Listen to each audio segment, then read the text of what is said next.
It's the dark arts of football. This on the back of the wonderful Tony Cascarino writing an article in today's Times about Bruno Fernandes, 20 yellow cards he's got so far. Talking about the dark arts in football, Ben Foster. You alluded to the fact in I think the first hour of the show that when you were at West Brom, was it with Tony Pulis? Yep. He would tell you to just slow games down. You did it a lot when you were playing Spurs as well. Do you have a problem with that? Do you have a problem with other goalkeepers doing it, football players doing it, taking the ball to the corner, etc., diving, anything like that, dark arts? You got a problem with that? No, I think it's part and parcel of the game. I don't like the diving. I don't like the simulation, all that kind of stuff. But I think there's a lot of it that's kind of just part and parcel and being clever on how to sort of shut games down. We've talked about the Lionesses game, the final earlier at Wembley, and I think for about the last 7 or 8 minutes, they had the ball in the German corner, honestly, and it was world class how they would just kept getting it out, throw in, get another throw in, just slowed it all down, broke it up. At times, you got to do it. Do you know what? They're probably the best team in the world at that is Atletico Madrid. Yep. They're the best at it. Well, we saw that when they played United last season, right? The way Man City did it to them in the Champions League was fantastic. And some people don't like watching that type of football. I don't particularly mind watching Atletico because I understand they're very good at what they do.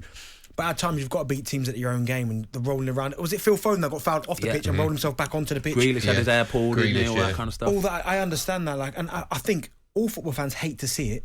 But if it meant England winning a major tournament, I think everyone would go, you know what? That's fine. There are some calls from some people on the back of what Ben has just talked about with the Man City game and the Man United game as well, that maybe football should have a stop clock in it so we get 90 minutes of play. Because usually for a 90-minute game, I think the ball's in play for about 62 on average. Yeah, there's some even less than that. Lately, it's been highlighted a bit more because it's been a bit of a problem. You're talking barely 50 minutes, some of them.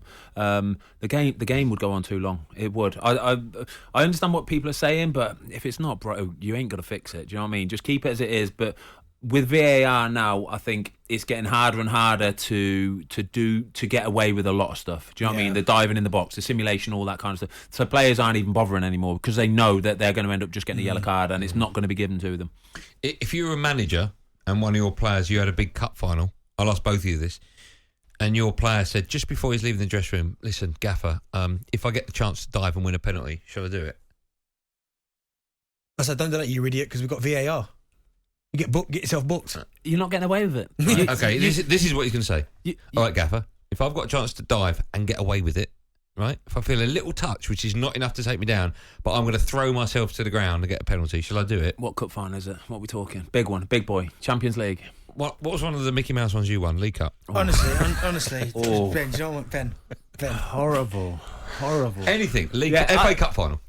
No, listen. No player in the first instance. No player's going to say that to you. Okay, but they are in this scenario. Well, all right. So it's hypothetical then. Yeah. Well, it's pathetical. Yeah.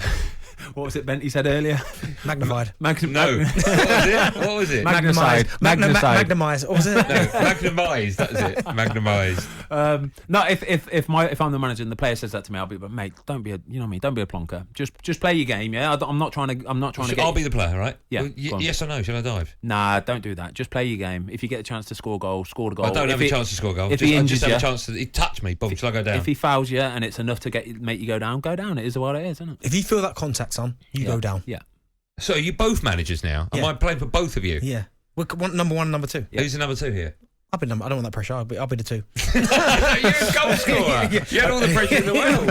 But what about goalies? The ones who got all the pressure. What are you about? Got no pressure. They got no. They can miss five goals, score one, and they're still the hero. And also, you make one mistake. That's the end of the world. I can make 5 saves, make the one mistake, and I'm the. Did you like being? We'll get back to dark arts anyway. Did you like being in goal for penalties? You must have loved it, right? Penalties are easy. You can't lose. You literally can't lose. And it's not a problem. Did you make your mind up before?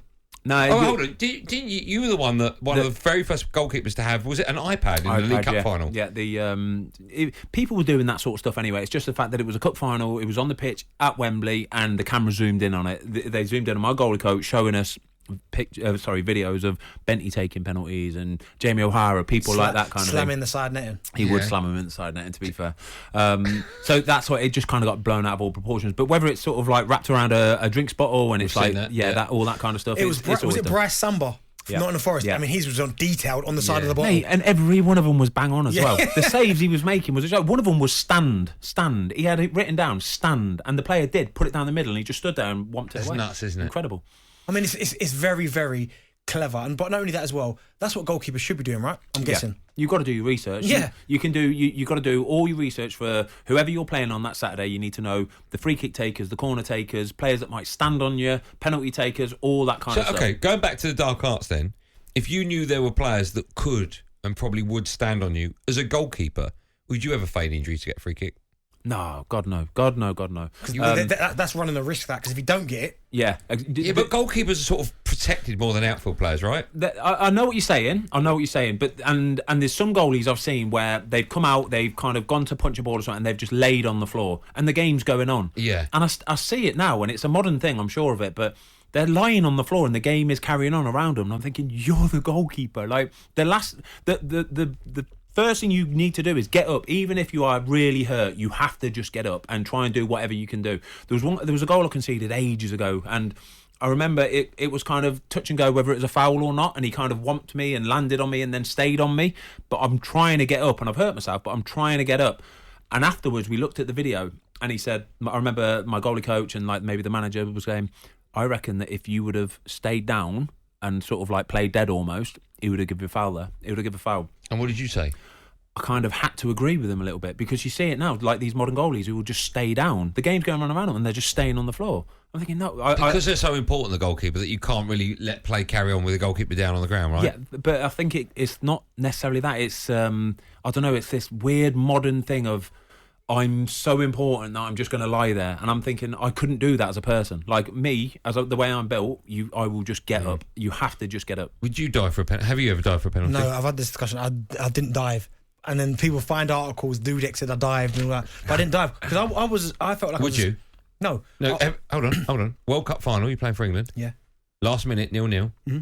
You go around a goalkeeper. Yeah. I'll put it in the net. and that was always my thing, is that if I've got a chance to shoot a goal, what am I going down for? I want to score the goal. I know, but go back to what I'm saying, right? Put it in the net. You can't shoot for some reason, right? Mm-hmm. You're running away from goal, but you're in the penalty area. Is there VAR now or no? There's contact. There is VAR. There's contact. I'll go down then if there's contact. No, but not enough to send you down. You've got to make a conscious decision to drop. Yeah, but how do you know there's not enough contact? Because I'm telling you, it's my scenario. You've got to make a conscious decision to go down. Basically, Benty, whatever you say will not wash, all right? He wants you to say, yes, Finally, I will dive. I will dive, all right? I'm not a diver. You're not? Okay, all right. Do you have a problem with it? No. You haven't? Nope, Do you have a problem with it? Diving? Yeah. Yeah, I don't like diving. I don't like that. Remember when we beat Argentina and Michael Owen, Beckham scored the penalty? Yep. Do you remember? I think it was 98, was it? Yeah, never a pen. And Michael Owen was fouled. I think it was by Pochettino, actually. Mm-hmm. Yeah. And never a pen is what Bentley just said. But we got the pen and we got the goal as well. You got a problem with that? It is what it is at times, but I would never advocate actually going out and trying to do it. I would always just try and say, stay on your feet. And even if it means kind of you being off balance and stuff like that, yeah. I think this is where VAR needs to get a little bit cleverer, because there are certain players who would stay on their feet and it might knock them off balance a bit, and then you have to take that into account as well. Are you involved in kids football at all? When my son plays, I'll go and watch and do. Do they dive? How old is your kid? 12. Okay, how old's your young boy? That's just 8. Like Coventry. Do either of them dive? Do you No, see no. players diving? They don't do that. No. I've got to say as well, for the women's game, I watched all the England women. I didn't see one dive. I know, Not one I know, dive in the women's I know. game, did I say?